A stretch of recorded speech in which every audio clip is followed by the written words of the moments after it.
नमस्कार मित्रों, कथा कथन में आपका स्वागत है। आज आप सुनेंगे गजेंद्र रावत जी की लिखी हुई विचारोत्तेजक कहानी होर्डिंग पर तस्वीर। गजेंद्र रावत जी अपनी कहानियों में समाज की बदलती संवेदनाओं, आम आदमी के संघर्षों और मानवीय रिश्तों की जटिलताओं को बड़ी सहजता और गहराई से प्रस्तुत करते हैं। अगर आपको सामाजिक सरोकारों से जुड़ी प्रसिद्ध लेखकों की कहानियाँ पसंद हैं तो इस कहानी को अंत तक अवश्य सुनें। प्रस्तुत है कहानी मेरी आवाज़ में। मैं हूँ सीमा सिंह। शंकर चौक पर दिहाड़ी मजदूरों की भारी भीड़ थी। राजमिस्त्री, हेल्पर, लोहा बांधने वाले, लेंटर वाले और सफ़ेदी वाले गोलाकार फुटपाथ पर झुंडों में खड़े थे। कुछ घेरे में बैठे हुए बीड़ियाँ फूंक रहे थे। वे बेचारे रोज़ कुआं खोदने वाले।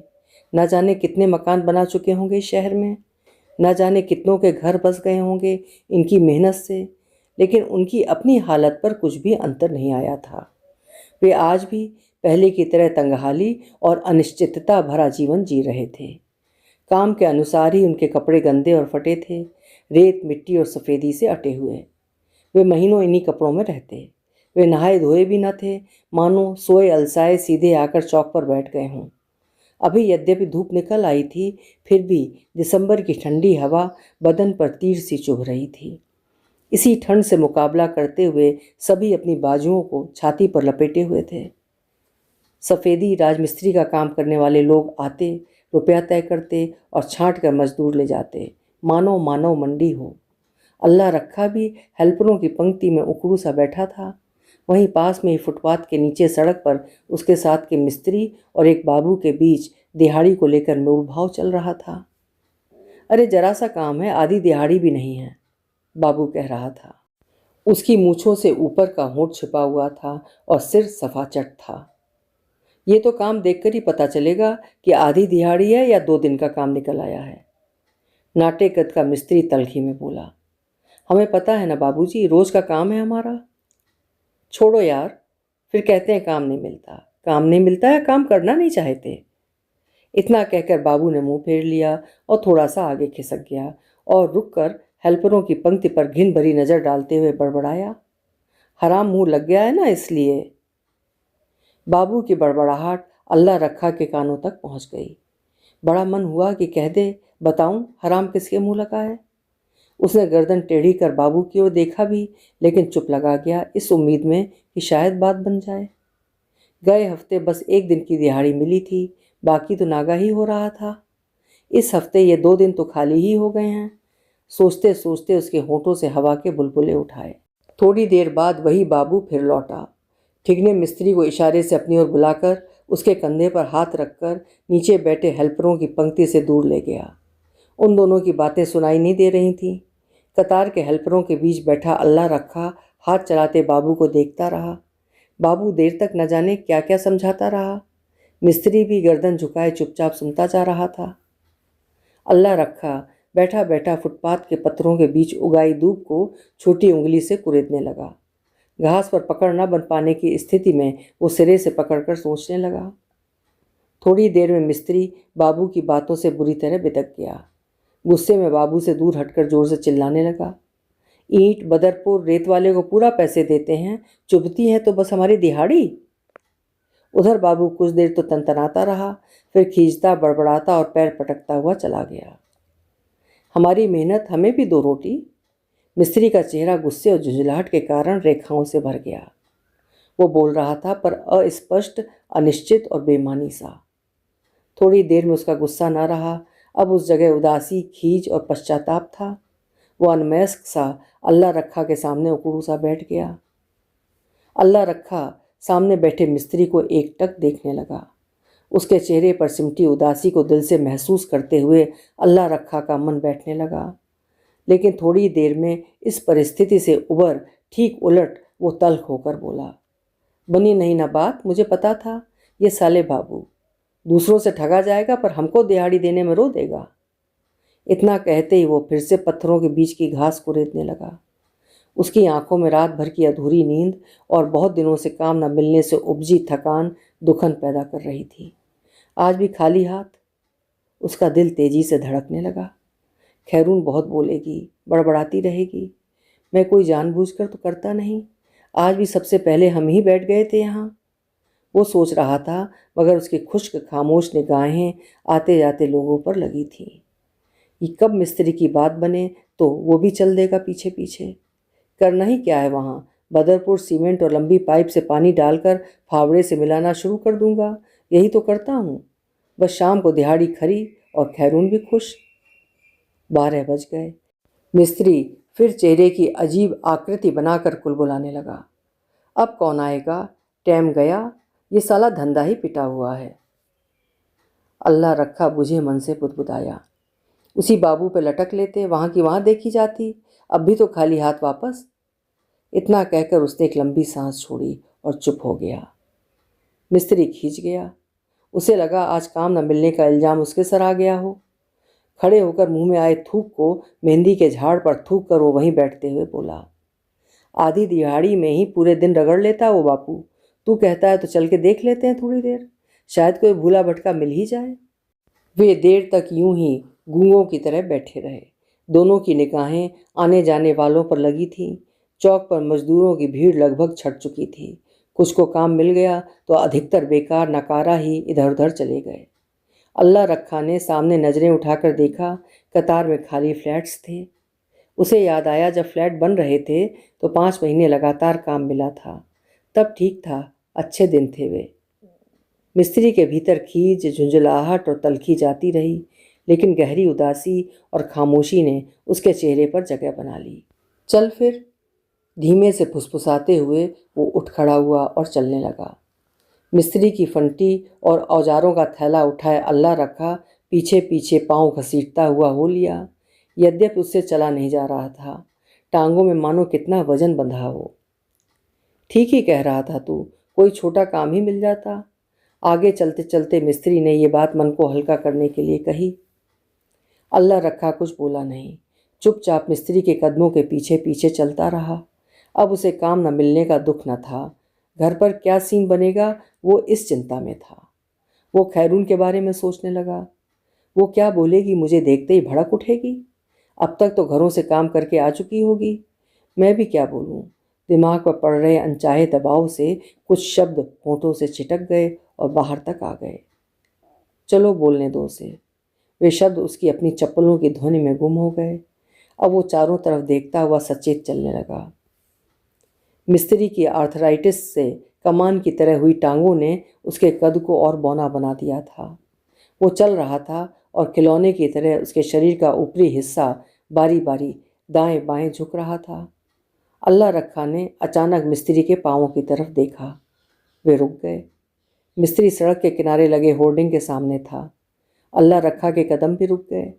न जाने क्या बात थी, मिस्त्री सिर उठाए होर्डिंग पर बनी सुंदर औरत की तस्वीर को देखने लगा। अल्लाह रखा की आंखें भी बिना प्रयास तस्वीर की तरफ उठ गईं। वे दोनों देर तक चुपचाप तस्वीर देखते रहे। इसी बीच अल्लाह रखा ने मानो तस्वीर को अपनी आंखों में बसा लिया हो। इधर अचानक ही मिस्त्री के पांव चलने लगे। अल्लाह रखा कुछ देर अपनी ही धुन में खड़ा रहा, फिर मिस्त्री को वहां न देखकर तेजी से चलने लगा। उसकी आंखें अभी भी होर्डिंग की तरफ थीं। एक ये औरत है, चेहरे पर नूर है, खूबसूरती भला की। एक खैरून है, कभी किसी बात पर तो कभी किसी बात पर कुढ़ती रहती है। हड्डियां निकल आई हैं, कैसी बुझी बुझी सी लगती है, चिड़चिड़ी हो गई है। मिस्त्री के पीछे चलते चलते वो सोचता रहा। रिंग रोड को पार करके वे झुग्गियों में आ गए। भीतर की सड़क की शुरुआत में ही खत्ते का कचरा बाहर तक फैला हुआ था। वहीं से उठती बदबू और सड़ांध छोटे छोटे घरों तक घुस आई थी। गायें, कुत्ते और सुअर खत्ते में अपनी अपनी थूथरें घुसेड़े हुए थे। वे दोनों मुंह पर हाथ रखे तेज गति से खत्ता पार कर गए। उस सड़क पर आगे की झुग्गियों में ही मिस्त्री का घर था। अल्लाह रखा के पांव इस घर के आदी थे। वो यंत्रवत मिस्त्री के पीछे पीछे भीतर घुस गया।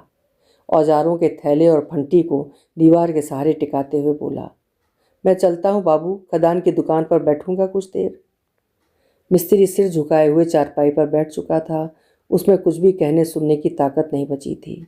वो चुपचाप झुग्गी की चौखट से अल्लाह रखा के कदमों को बाहर जाते देखता रहा। अल्लाह रखा उस छोटी सी सड़क को पार कर बाबू खां की दुकान पर दीवार से लगकर बिछे सीमेंट के खंभे पर बैठ गया। बाबू पानी के टब में साइकिल के ट्यूब डुबोकर पंचर देख रहा था। साथ ही कुछ पुराने टायर, हवा भरने का पंप और कुछ औजार इर्द गिर्द बिखरे हुए थे। एक साइकिल उल्टी खड़ी थी जिसका पहिया निकाला हुआ था। बाबू खान पंचर देखकर मुड़ा तो अल्लाह रखा को बैठे देख बोला, अरे अल्लाह रखा, इस वक्त? अल्लाह रखा चुप बैठा रहा। उसे याद आया कि उसने सुबह से कुछ नहीं खाया, बस गिलास भर चाय पी थी। कुछ देर चुप रहने के बाद वो धीरे से बोला, बाबू चाय मंगवा ले यार। मैं कह रहा हूँ आज गया नहीं क्या? बाबू ने ट्यूब की हवा निकाल दी और उल्टी खड़ी साइकिल के पास पंजों के बल बैठ गया। गया था यार, वहीं से आ रहा हूँ, नहीं मिला कोई भी काम। वो तलखी में मुंह बनाकर जल्दी जल्दी बोला। वो काम के बाबत बात नहीं करना चाहता था। थोड़ी देर में बात बदल कर फिर बोला, चाय मंगा रहा है या मैं जाऊँ? मंगाता हूँ यार, तू भी हर वक्त घोड़े पर सवार रहता है, थोड़ा सब्र तो करेगा। बाबू खां पहिया चढ़ा चुका था। वो हाथ के औजार को नीचे रखते हुए बोला, कुछ और काम देख ले। क्यों? क्या देखूं? अल्लाह रखा की आवाज़ कहीं गहरे से आती प्रतीत हुई, उदास और बुझी हुई। उसके सवाल से आसपास की हवा घुट गई। वे दोनों संज्ञा शून्य पड़ गए। जबरन चुप्पी लागू हो गई। चल एक बीड़ी पिला। उसी उदासी भरी अल्लाह रखा की आवाज़ ने खामोशी तोड़ी। क्या? बाबू हैरानी से बोला। जानता था उसे बीड़ी पीनी नहीं आती, खाली धुआं उड़ाता है। दे यार, मूड बहुत ख़राब है। अल्लाह रखा के साथ बाबू खां भी बीड़ी सुलगा कर बैठ गया। कुछ देर का आराम उसे भी करना था। चाय पीकर अल्लाह रखा उठ खड़ा हो गया और बिना कुछ कहे भारी कदमों से धीरे धीरे सड़क छोड़ झुग्गियों की तंग गलियों में घुस गया। आगे आगे के रास्ते सुरंग से होते चले जा रहे थे। खैरून घर में वो सोचते हुए दाहिनी ओर मुड़ा। झुग्गी का दरवाज़ा खुला था। उसकी धड़कनें बढ़ने लगीं। वो और धीरे हो गया। देखा जाएगा जो होगा, बड़बड़ा कर अपने आप चुप हो जाएगी, उसने मन ही मन स्वयं से कहा। दरवाजे तक पहुंचकर उसने सिर झुकाकर देखा, खैरून रोटियां सेक रही थी। उसने जूते बाहर खोल दिए और मुंह से ध्वनि से निकालता हुआ चारपाई पर बैठ गया। खैरून की पीठ उसकी तरफ थी। पीछे की दीवार से सटे दो लोहे के बक्से और ऊपर खूंटे पर कुछ कपड़े टंगे थे। कुछ देर चुप्पी बनी रही, बस बेलन, चिमटे तथा बाहर की कुछ ध्वनि उठती रही। खैरून चुप थी, पर एक तूफान उसके भीतर मचल रहा था। रोटियां बनने तक उसने अपने आप को जब्त रखा। चकला बेलन दीवार से सटाकर खैरून पलटी।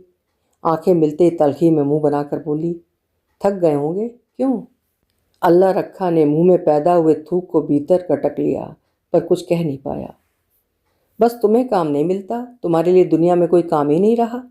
लूले लंगड़े भी कुछ ना कुछ कमा लाते हैं शाम तक, पर तुम हो। अल्लाह ने मेरी कैसी किस्मत लिखी है जो तुम आए मेरे नसीब में। पिछला पूरा महीना खाली निकल गया, फाकों की नौबत आन पड़ी है। कहते कहते खैरून रुआसी हो गई। देर तक सिसकियाँ लेती रही। उस धीमी दर्द भरी आवाज़ से अल्लाह रखा का अंतर कांपने लगा। फाकों की नौबत आन पड़ी है, यही प्रतिध्वनियाँ उसके दिमाग में गूंजने लगीं। वो चुप था, पर भीतर ही भीतर खुद को लानत भेज रहा था। बताओ, खाने तक के पैसे नहीं कमा रहा, होगा कोई मेरे जैसा नाकारा? वो बैठे बैठे आंखें मूंद कर सोचता रहा। खैरून की सिसकियाँ कुछ देर में बंद हो गईं। उसने कुर्ते के किनारे से आंखें पोंछ लीं और उसी चारपाई पर एक कोने में दुबकी लेट गई। अल्लाह रखा बुद्ध बना वहीं बैठा रहा। अभी अभी बनी रोटियां कपड़े में लिपटी रखी थीं। अब खाने का किसी का मन नहीं था। दिन भर के काम से थकी मांदी खैरून को वहीं नींद आ गई। घंटे भर तक अल्लाह रखा भी बिना हिले डुले उसी जगह पर बैठा रहा और फिर उठकर झुग्गियों से बाहर आ गया। 4 बजे उठकर खैरून घरों में काम करने चली गई। अल्लाह रखा के लिए शाम उदास बनी रही। वो अंधेरा होने पर भी लाइट जलाए बिना बैठा रहा। उसे अंधेरा सुहा रहा था। 9 बजे के करीब जब खैरून ने दरवाज़ा खटखटाया, तब जाकर उसने बत्ती जलाई और दरवाज़ा खोला। बत्ती भी नहीं जलाई? खैरून भीतर कदम रखते हुए बोली।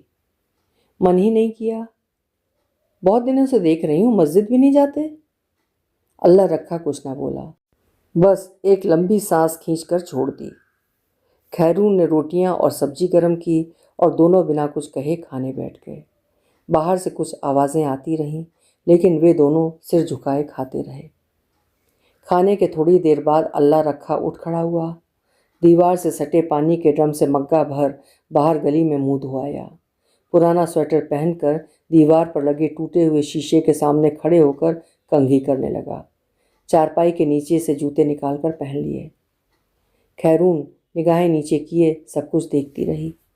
अल्लाह रखा ने काले बक्से के ऊपर रखे पुराने कंबल को खोलकर ओढ़ते हुए धीमे से कहा, मैं जा रहा हूँ, और दरवाजे को धकेलते हुए कदम बढ़ाया ही था कि खैरून ने हाथ पकड़ लिया और सिर तिरछा करके पलकें उठाते हुए बोली, जा रहा हूँ मतलब? ये कौन सा वक्त है? काम पर जा रहा हूँ। अल्लाह रखा का चेहरा अभी भी खुले दरवाजे के बाहर फैले अंधेरे की तरफ था। काम पर इतनी रात? खैरून ने हैरानी से कहा। वो अभी भी उसका हाथ पकड़े हुए थी। हाँ, टेम्पो देर रात ही लगता है। पर कहाँ? हैरानी खैरून के चेहरे पर जम गई थी। बब्बन के। कौन? वो जो दारू बेचता है? खैरून से उसका हाथ छूट गया। वो हथेली को मुंह पर रखकर बोली, हाय, अब तुम ये काम करोगे?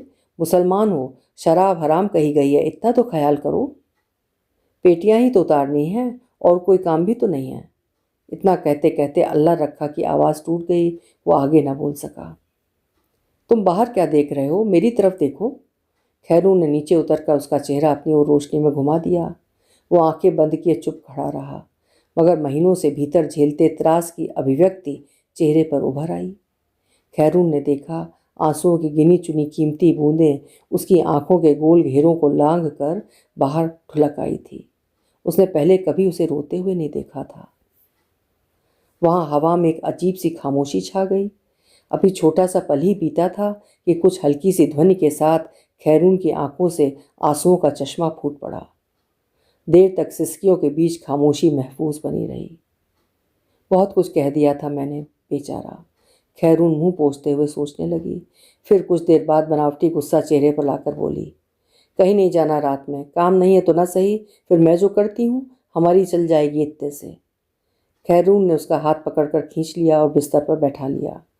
दरवाज़ा ढककर उसके साथ बैठते हुए आत्मीयता से बोली, दिन में मिलता है तो ठीक है, रात में नहीं, बाकी खुदा देखेगा। अल्लाह रखा उसके चेहरे को गौर से देखता रहा।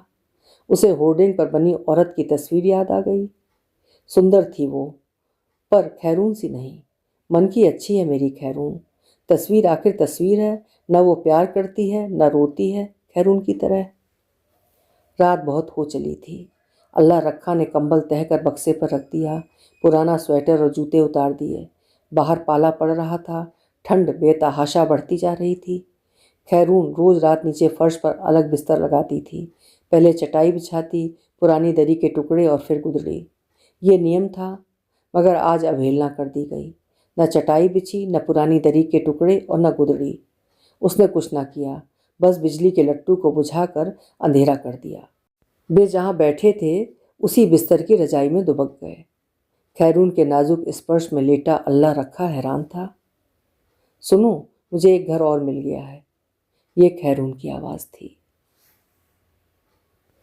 अभी आप सुन रहे थे मानवीय संवेदनाओं को बेहद मार्मिक ढंग से प्रस्तुत करती हुई गजेंद्र यादव जी की लिखी हुई कहानी होर्डिंग पर तस्वीर।